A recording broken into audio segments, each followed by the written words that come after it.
এখন চলে এসেছি হ্যাশট্যাগ আমরা সকলের আজকের টপিক নিয়ে। তো বলে রাখি, এখন এখানে 10টা বাজে রাত। দোকানে গেছিলাম, অবশ্যই ওইটা আমার জান প্রাণ, ওটাকে ছেড়ে আমি থাকতে পারি না। তো এতক্ষণ দোকানে মোটামুটি অল্প একটু বৃষ্টি হচ্ছিল, থামছিল, কিন্তু 10টা যেই বাজলো সেই প্রচণ্ড জোরে বৃষ্টি নেমেছে, মুষলধারে বৃষ্টি নেমেছে। এটা আমাদের এখানে আপডেট দিলাম কলকাতায়। আর হচ্ছে আজকে যে টপিক সেটা হচ্ছে প্রকৃতির, আমাদের শারীদি দিয়েছে আজকের টপিক। আমি লতা মঙ্গেশকর বলি। তো শারীদি আজকে টপিক দিয়েছে। অনেক দিন শারীদিকে অনেক অনেক আমার তরফ থেকে অনেক অনেক শ্রদ্ধা ও ভালোবাসা। অনেক দিন শারীদির গান শুনি না, অবশ্যই একটা গান শুনিও। আর তুমি টপিক দিয়েছো, ভীষণ দেখে ভালো লেগেছে। তো তোমাকে আমার তরফ থেকে অনেক অনেক শ্রদ্ধা। আর দিদি যে টপিকটা দিয়েছে সেটা হলো প্রকৃতির আশীর্বাদ অভিসম্পাত। প্রকৃতির আশীর্বাদ অভিসম্পাত দুটোই মানুষ নিতে পারে, তার ব্যবহার বুদ্ধি অনুযায়ী। তো হয়তো দিদি এই রামেল ঝড়টা তার জন্যই দিয়েছে কিনা জানি না। তো যাই হোক, আমি যেটা আমার যতটুকু এসে সেটাই বলছি, যতটুকু আমি বুঝেছি। প্রকৃতির আশীর্বাদ তো সবসময় প্রকৃতি আমাদের আশীর্বাদ দিচ্ছে, বরং আমরাই সেটাকে গ্র্যাটিটিউড জানাতে ভুলে যাই বা জানাই না। বেশিরভাগ মানুষই আমরা গ্র্যাটিটিউড জানাই না।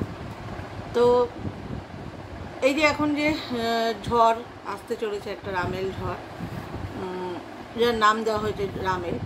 তো এটা, হ্যাঁ, এটাও কোথাও না কোথাও দেখো, কোথাও হয়তো অভিশাপ, অবশ্যই, আবার কোথাও হয়তো বৃষ্টি একটু আমাদের দরকারও। বৃষ্টির জন্য আমাদের মানে সবজি টবজি এই সেই চাষবাস এগুলো হচ্ছে না ভালো করে, গাছপালা, আর জলের তো দরকার, তাই না? তো হ্যাঁ, এটা যে যেভাবে নেবে, বেশিরভাগ মানুষই না এটাকে আতঙ্ক হিসেবে নিচ্ছে, আমি যেটা দেখছি। তো আমাদের এখানে অন্তত আতঙ্কভাবে নেওয়ার কিছু নেই, সাবধানতা অবলম্বন করা উচিত।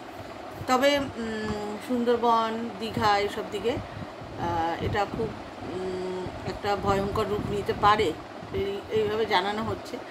তো সেইভাবে সতর্ক থাকলেই হয়। তো আমি দেখলাম দীঘায় অনেক মানুষজন গেছে।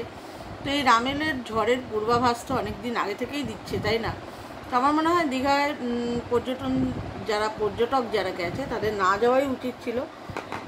তো যাই হোক, ওরা ওখানে অ্যানাউন্স করে বলছে, দেখছি যা খবরের মাধ্যমেই জানছি যে সবাইকে হোটেল ছেড়ে দেওয়ার জন্য এই সেই। তো এখন তো এই মুহূর্তে গাড়ি টাড়িও কম রাস্তায়, আমাদের এখানে যেমন অনেক ট্রেনই বাতিল করা হয়েছে। তো সেই জন্য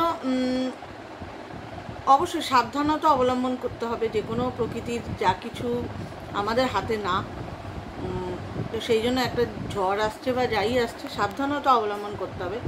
কিন্তু এটাকে অনেকে প্যানিক হিসেবে নিচ্ছে, সেইটা করাটা উচিত না। আতঙ্ক হিসেবে নিচ্ছে, ভয় পাচ্ছে।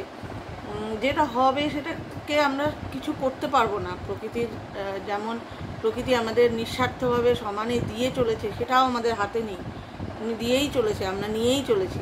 সেরকম এটাও প্রকৃতির দেওয়া, সেহেতু আমাদের নিতেই হবে। হ্যাঁ, আমাদের হাতে একটাই জিনিস আছে, সেটা হচ্ছে আমরা সতর্ক থাকতে পারি, সাবধান থাকতে পারি। আর আমরা করতে পারি, আমরা প্রে করতে পারি যে যারা ওই সব অঞ্চলে যেখানে ভয়াবহ রূপ নেবে বলে সতর্ক করা হচ্ছে, সেইখানের মানুষজন যাতে কারোর কোনো ক্ষয়ক্ষতি না হয়, এটা একটু, এটার জন্য চিন্তা করে কোনো লাভ নেই। এটার জন্য আমরা প্রে করতে পারি যে যাতে ওরা সেইভাবে বিপদ থেকে বেঁচে যায় বা কিছু। তো আমার মনে হয় এটাই, যে যেরকমভাবে নেয়। তো বেশিরভাগ মানুষই এটাকে খুব প্যানিক বা খুব আতঙ্ক একটাভাবে নিচ্ছে। তো সেটাকে না নেওয়াই আমার মনে হয় উচিত, কারণ প্রকৃতির সব কিছু দেওয়াকেই আমাদের মেনে নিতে হবে। আমরা যেমন রোজ দিন প্রকৃতির দেওয়াকে আমরা মেনে নিই, আমরা ইউজ করি, অথচ আমরা থ্যাংক ইউ জানাই না। তো সেটাও যেমন জানাই না, তো সেরকম আজকে যখন প্রকৃতি একটা কোনো ভয়াবহ রূপ নিতে চলেছে, সেখানেও আমাদের মেনেই নিতে হবে। আমাদের তার হাত, মানে সেখানে আমাদের কিছু করার নেই তো অবশ্যই, আর তো মানে অনেকেই আছে কেন আসছে, না আসতে পারতো, এই সেই নানান রকম। তো সেগুলো বললে চলবে না। যেরকম প্রকৃতির সব কিছু তোমরা ব্যবহার করছো, প্রকৃতি থেকে সব কিছু গ্রহণ করছো, তো সেরকমভাবে কিন্তু এটাকেও নিতে হবে। একটাই করতে পারি আমরা, যে সতর্ক থাকতে পারি, প্রে করতে পারি, আমাদের হাতে এই কিছু কিছু ব্যাপারগুলোই আছে, সাবধান থাকতে পারি, এইটাই থাকতে পারি। এটাকে নিয়ে আতঙ্ক করার কিছু নেই বা প্যানিক করারও কিছু নেই। তো এটাই আমার মনে হলো। অবশ্যই শারীরি যদি শোনো তো বলো আমি কতটা কি বললাম, আর এছাড়া অবশ্যই সবার থেকে শুনবো। তো আজকে এই অবধি রাখছি। সবাই অবশ্যই ঈশ্বরের কাছে কামনা করি যেখানে যেখানে যেখানে ভয়াবহ রূপ নেওয়ার কথা বলা হচ্ছে সেইখানে মানুষজন যাতে ঈশ্বর প্রোটেক্ট করে, সুস্থ থাকে। এইগুলোর সময় কজ জমিয়ে রাখার দরকার, যাতে এইসবের সময় মানুষ প্রোটেকশন পায়। তুমি কিছুই করবে না অথচ তুমি চাইবে, মনে করবে যে প্রোটেকশন আসবে, সেটা তো হয় না। তো আমরা পাত্তাই দিই না কিসের প্রোটেকশান, কিসের প্রে, কেন করতে যাব, দিব্যি দিন চলে যাচ্ছে। তো সেগুলো করলে তো এই ভয়াবহ রূপের কি হবে বা কার প্রতি আসবে, দেখা যায় এরকম অনেক দেখা যায় যে হয়তো কেউ কজ করেছিল, সে ওই পাশে থাকা ব্যক্তি হয়তো কিছু হয়ে গেছে, কিন্তু সে বেঁচে গেছে। তো সেই জন্যই মানুষকে এত আমরা মানে যারা বড় বড় মানুষরা এত চিৎকার করে বলেন যে কজে থাকো, ভালো কাজ করো, মানুষের ক্ষতি করো না, বা মানুষকে ছোট বড় কথা বলে দুঃখ দিও না। তো এই আর কি। চলো সবাই খুব ভালো থেকো, আর ঈশ্বরের কাছে কামনা করি যে যেখানে আছো সুস্থ থাকো, যে যেখানে আছে যেন ভালো থাকে, কারোর কোনো ক্ষতি না হয়। তো চলো আজকের মতো শুভরাত্রি সবাইকে।